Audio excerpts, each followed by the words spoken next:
welcome to Money Matters TV. I'm your host, Patty Tawadros. My co-host today is Paul Mitchell, and we have a great show for you today, including an Indonesian indie fashion designer you don't want to miss. It's good to see you, Paul. Good to see you, Patty. Yeah. So you're a social media expert, and social media has been a lot in the news recently. Oh my gosh, it really has. A lot of negative stuff in particular. And it's such a big thing now. I mean, I keep thinking, and I'm sure our viewers would be interested, how do you deal with all this? How do you make sure that you don't get caught in social media, or if it does happen, how do you take care of it, or all this stuff? You know what I tell clients who don't want to be involved in social media at all? Oh, I'm not going to do that. I don't want to have a Facebook page or Instagram profile. I said, it doesn't matter if you don't want to do it. Your client, your customers, clients, whoever, they have it and they're talking about you already. So you need to get into the conversation so that you can try and direct it the direction it needs to go, answer questions. Or somebody has a cell phone with video on. Oh, that's dangerous. Everyone has that now. You do something by accident, you're in the wrong place, or you act a little poorly for whatever reason, that type of thing. The next thing you know, it goes viral. Yeah, it does. There were a couple of those recently here in Philadelphia. Yeah. That's nasty stuff and all. Yeah. So despite all the positive things about social media, there seems to be enough negative ones too that you really have to be careful. Yeah, you know, people say cameras are everywhere and somebody's watching you at all times. You can't do anything dumb anymore. Yeah. Well, I always thought that if you travel, two things. One, you shouldn't be taking pictures of other people without their express permission, whether it's a little kid or the man or the woman standing around or something. That's invasion of privacy. And number two, that if somebody videos you, they're invading your privacy. That's supposed to be, I thought, illegal or unethical or on something or other. But now it just seems to be just the way it is. You know, it's interesting. I have clients when they do photo shoots, they get releases, and if they go into a public place and there's people at tables, they make them sign a release, or they blur their face out. You see that on TV where they blur someone's face out. But at the same time, if they're not making money, maybe they can do it. Like when you watch the news, people are on there that haven't agreed to, especially embarrassing clips where they talk about, people being overweight, and then they show women from the waist down and men from the waist down, or big bellies, or really, embarrassing photos. Those people didn't sign on for that. Yeah, or demonstrators, whether it's march in Washington or something at a local in a city or something like that. So you're everywhere, and your picture can be everywhere in social media. And it can change your life overnight. Definitely, for the positive for some people, but mostly for the negative. Yeah. So what do people do then? What should they do? Is there a way to get rid of it? It depends. You can't really get rid of it. If you posted it yourself, you can at least try and do the damage control of removing it. But people have screenshotted it. They've put it on forums like Reddit. They've posted it to their own page. It's made it to news sites like Mashable, and suddenly it's all over the world. And it doesn't ever disappear. No, it's it there doesn't. Somewhere. I know the big national one with Kathy Griffin. She deleted all those images, but too late. You can watch that all day long if you want to. You can't get rid of embarrassing stuff. I think the best way to handle it, in my opinion, not as a professional social media person, but that you just need to go forward and apologize and say that you acted like a fool. You were drinking too much, you're embarrassed, or you did something that was in poor taste, and in retrospect I can see that. You're just a human being, and humans are frail. Yeah. And make mistakes.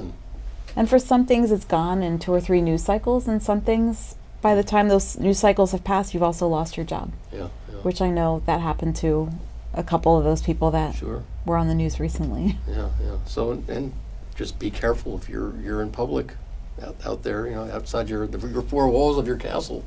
There was a photographer in Philadelphia. I think they were sort of more amateur photographer, and they had a photo exhibit, and they did photos of people eating at outside cafes in Philadelphia, and they weren't lovely photos of people staged looking nice. They were photos of people jamming giant sandwiches in their faces. I would be so upset if I walked into a gallery and saw myself like that. Well, it reminds me of when they panned the crowd in a baseball game or a football game, and somebody's doing something dumb. One time I was on the Kiss Cam on the Phillies. Oh, really? Yeah. Congratulations, Yeah. I guess. So that'll be there forever. Yeah. I've never seen it in real life. Uh-huh. Once it was on TV. I never saw the clip, but Huh. yeah, that stuff just sticks around. It follows you around. Yeah. Yeah. So you have to be careful. We do have a great guest. I know. This- We're this- going this- to this show. jump ahead to... Yeah, I think we should devote as much time as possible. All right. Well, let's start with a viewer question. Sure. All right. So this is from Lena G. in Philadelphia. Mhm. How can I avoid the little and not so little bank charges? Oh boy, yeah. Well, I'm a longtime commercial banker. I've been commercial banking since the 70s, and even the charges back then weren't so little. And I was a branch manager, and we would get our monthly financial report, and one of the big income generators was those overdraft fees. So 30 years ago, overdraft fees could still be $27 per check, and we could refund them, especially if people maybe they're innocently they forgot to do something and they got five of those charges within 2 days. Refund some of them, but have them but still stick, which is still a lot of money. So I understand the consequences of those charges and all. There are two main things in dealing with all these different charges. One is, unfortunately, reading the fine print, asking very detailed questions with your banker when you open an account, or even periodically. These things change frequently, and generally the charges are going to go up. But I would make it a point, maybe send an email to the customer service people, someplace that will give you a detailed answer. What the charges will be, what's the status of your current account. People open accounts, it's a free account. The charges are going to be minimal, that type of thing. They think forever.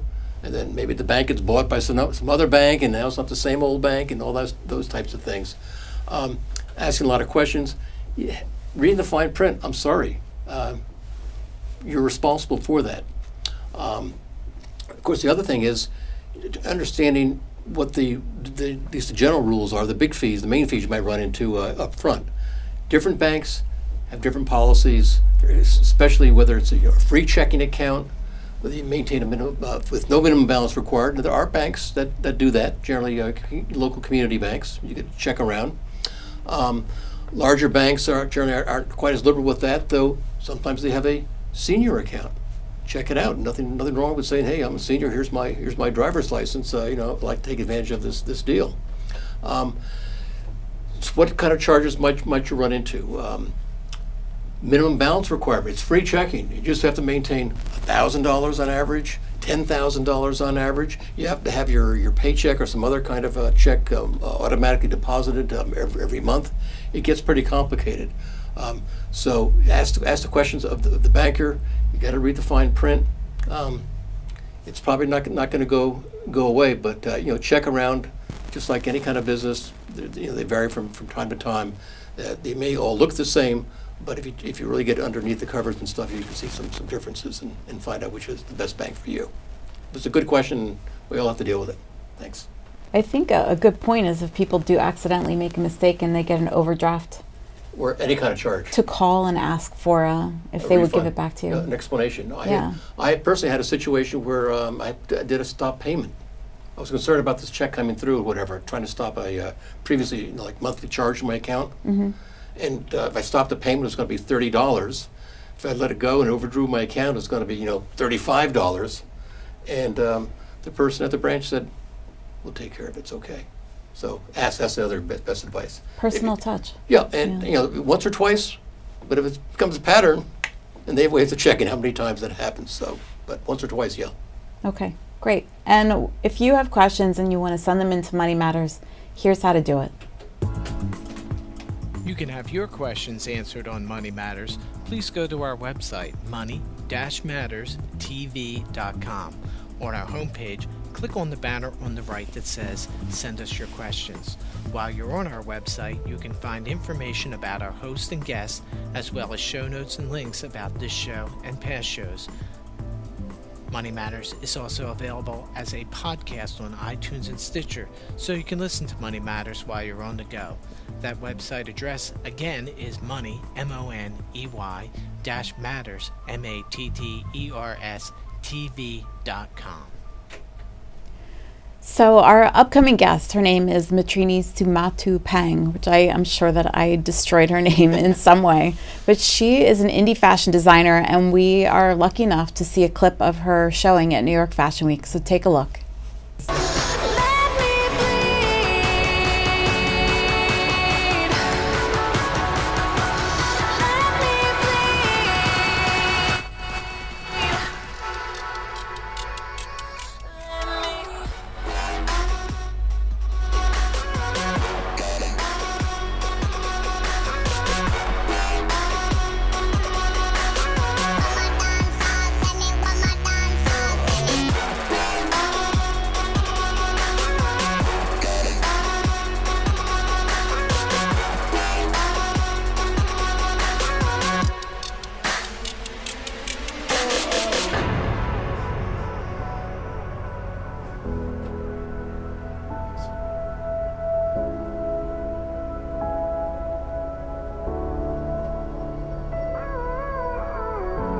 All of the pain seems to follow,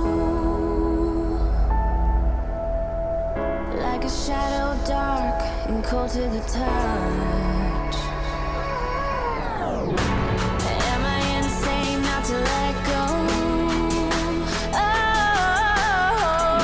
Oh, go on, just do what you do. Super impressive. Thank so you. nice to meet you, Metrini. Thank you. Thank you for having me as your guest for the Money Matters. Yeah.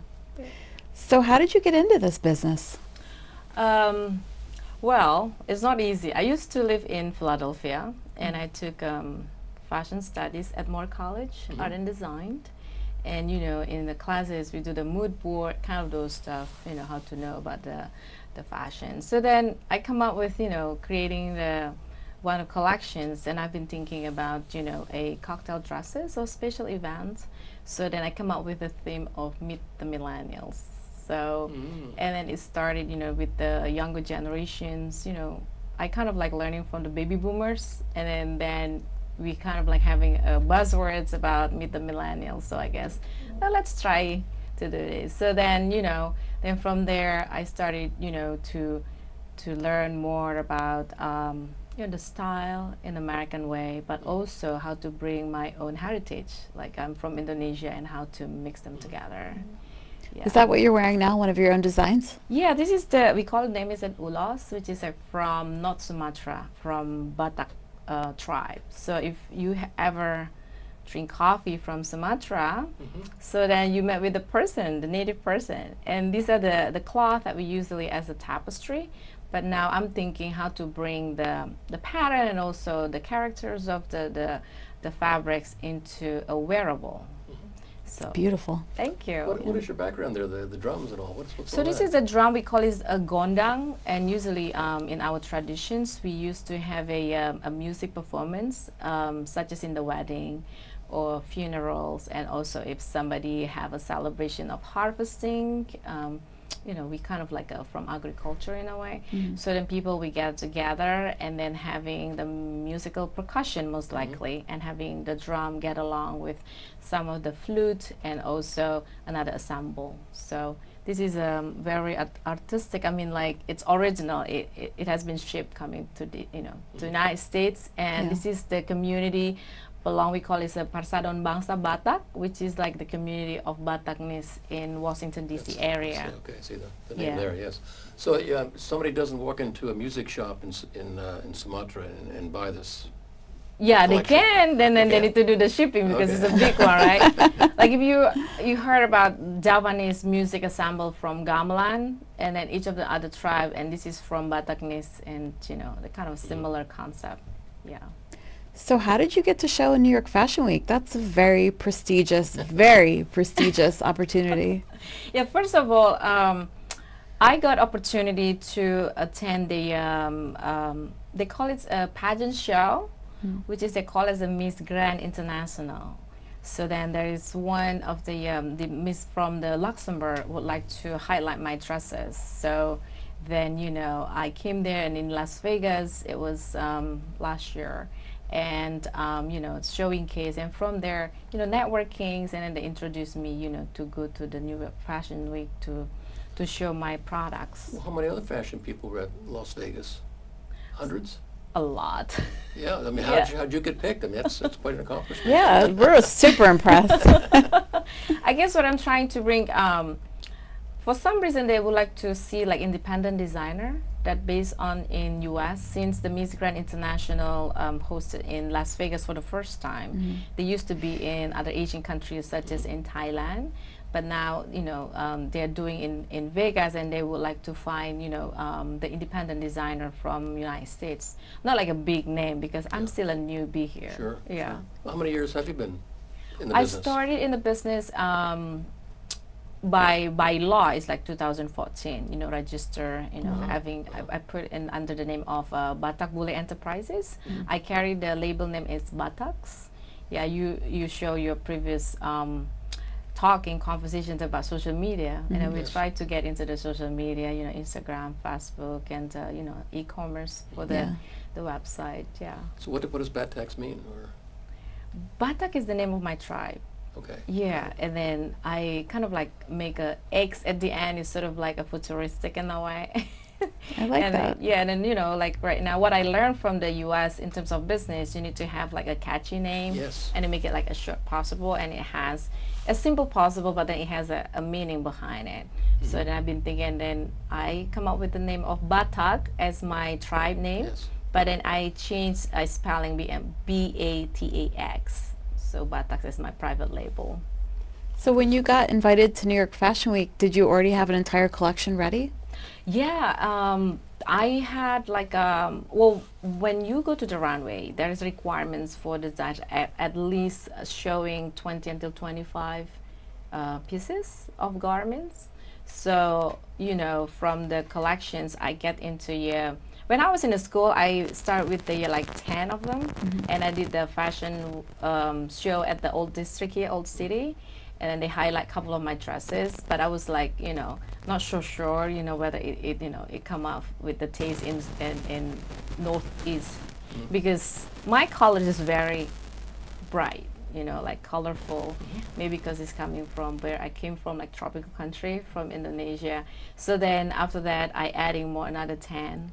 So I have a modern for the cocktail dresses and special occasion, and then I add more on the ethnic fabrics from Indonesia, such as from my tribe ulos, like I'm wearing right now, and also there's batik, which is from Javanese. Yes. It becomes famous and popular of the UNESCO at the World Heritage, and then I add more from Bali. They call it rangrang.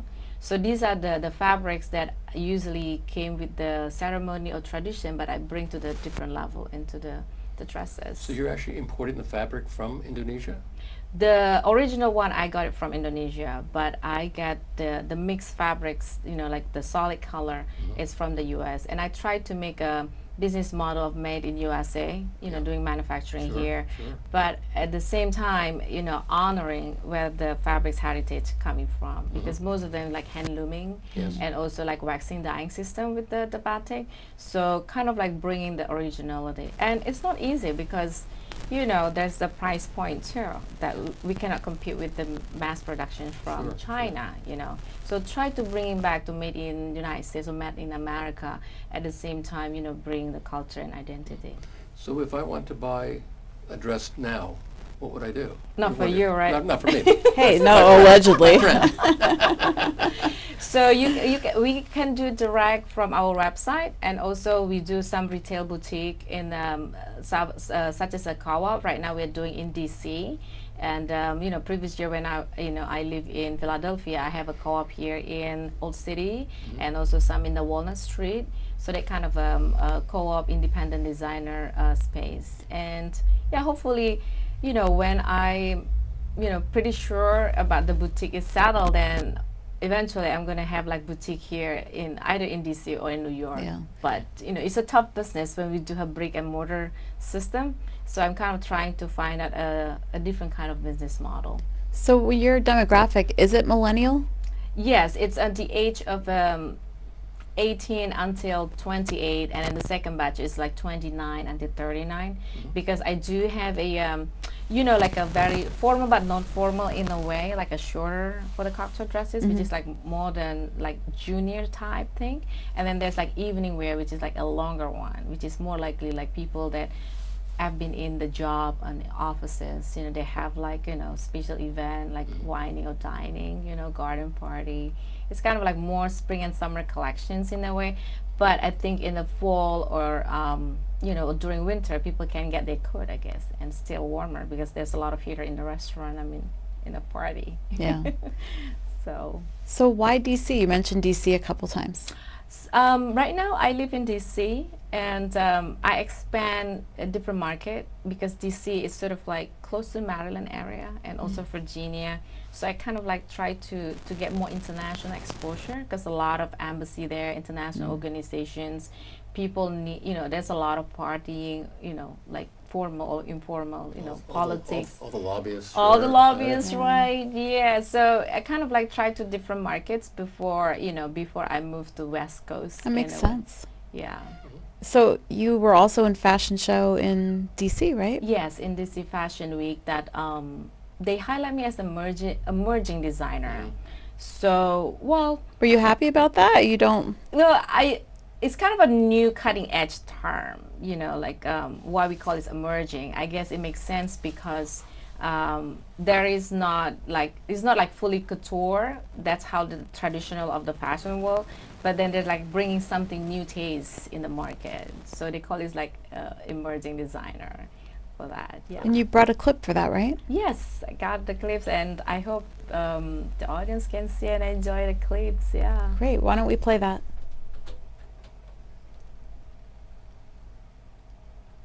Maybe you can tell us about the dresses that come out. Sure. So the dresses that I'm doing, like this one, is more likely for the garden party. It has it's a modern style, but in Indonesia, usually we cannot do like a sleeveless like this. But I would like to have in American market, they would like to see, the body and also how brave you are and confidence with the dresses. And this is more like I call this a jasmine dress. I name my dresses. And then the other clips, it's in a pink, because it's more likely when people, it's a very big thing here in the US about the Valentine's, I guess. I like pink. I wear pink myself. And I just like give an idea. Okay, give it a pink, and it's easier for the millennials to pick it. And having like a flowery for the skirt, and it has pocket too on the side. Yeah. Was it hard for you to make the differentiation coming from design, how you grew up designing for Indonesian women and now being able to show all the skin? So like you have a cutaway in that dress. Yes, a cutaway. This is like like I call it a senorita, like a Spanish. It's kind of like try to fit in the body, but you still look elegant in a way. It's not like so crazy open, but then you can like see a simple and elegant confidence and classy in a way. So in Indonesia, usually we need to cover our shoulder, not really open, kind of those short sleeves. Yeah, short sleeve, at least, having, cover your shoulder a little bit. But here, this is a Shanghai, it got inspirations from China for the color, the That's color neat. at the neck, yeah. And then I put like a tulip skirt type, and I play with the ribbon. I know like when people like doing sewing, it's not easy because it requires certain skills to sew that. And I, again, is doing it for the pink because I'm thinking about, Valentine's for February. No, I know models are always skinny and all, but do you offer things for that's a people good that question. are more full-figured, shall we say? Right. Actually, for my case, that's a good question because a lot of people, big is beauty, that's for me. And then they will like, big and beauty, and they would like to look cute in a way. So I use the sizes 0 until 12. So that if it is more than that, we kind of have make a custom sizing. That's nice that you offer that. Right. So it's not easy because I start from scratch. I start from my sketches. I draw it, start from my mood board, and then doing some draping from the dress form and translate it into the pattern making. So I do my own pattern. It's not like try to copy like the commercial one. So it's a lot of work, but I'm so happy about how it looks with people. So. What do you think about your experience at the Moore College of Art? More, it's an old school way. When I was there, they did not show us how to do with the, they're not really strongly recommend us to do like a computer stuff. They show us how Really? they did it from very old time. Like you do the draping with the body, and then put it into, bring on the table, and then transfer it to the paper, and then fit it again, and then make corrections, right? But I guess when I went to the manufacturing, like we have classes in New York, I usually attend it every year. They said that's the right thing, because the computer usually do the straight line, but our body is never straight line. So the more, I think the dress is, when the more curve you see, the more likely it's going to be more expensive, I guess. And then that's what we call it, the constructions, and also from the fabric itself. So I try not to, less polyester in a way, because polyester, sometimes it's not good on your skin. You feel kind of like itchy, or maybe like hot, So then I try to make it like more natural, but it's always a price, right? Yeah. Do you have a favorite dress? So my favorite Especially look at dress, this collection. yeah, Amazing. This one is Sadum. I call it from other my ulos, which is the top. It's kind of like, Eve. Gorgeous. Yeah, that's the top, and then the bright color itself. It's green and red. It represents how we came from the mountain. And this one is a dark blue. It's usually this one is when it's kind of a sad thing, because usually we carry these ulos for funeral, but it means like a blessing to send them to heaven in a way, because majority is like Christian in a way. So then I kind of call it as like ocean diplo. And then this is the red one that I wear. And if you take a look at the cut itself, it got inspired by Japanese cut and Korean style, because this is like more loose in a way, but it's kind of like still sassy and then flowing as as it's walking. And this one, it's a longer dress for the evening wear. The top is the handlooming from North Sumatra, and then I combine with, this is a solid fabric that I tried to make it from US. So the top will be from Indonesia, and then the bottom one is going to be from the US and manufacturing here. And how often do you have new lines? New lines, I try to make it like every year at least I add like five new inspirations. When from I travel somewhere, I just come back from Netherlands, and then like knowing what's come up next, and try to see like like bring the inspirations from the nature, and also how people choose their dresses, the colors and the style, or maybe the weather, and then bring me into another collections. That's great. I really enjoyed getting to know you. Thank you. No, Paul did as well. He's writing down some notes about some pink dresses. So we're about out of time, but could you spell the name of your website so people can find it? Sure. It's www.batakbule.com, BATAKBULE.com, and we do have Instagram, Batax Bule, and Facebook, and also tweeting. Nice. Hopefully you'll be sharing some from today's interview later. Sure. I know some of your... Best of luck. Fascinating story. Yeah. Yeah. Thank you, though. Thank you so much. And we have a guest next week. It's going to be Bruce Maude, who's the president and media relations and an author, and I hope you'll join us again soon. Thank you so much.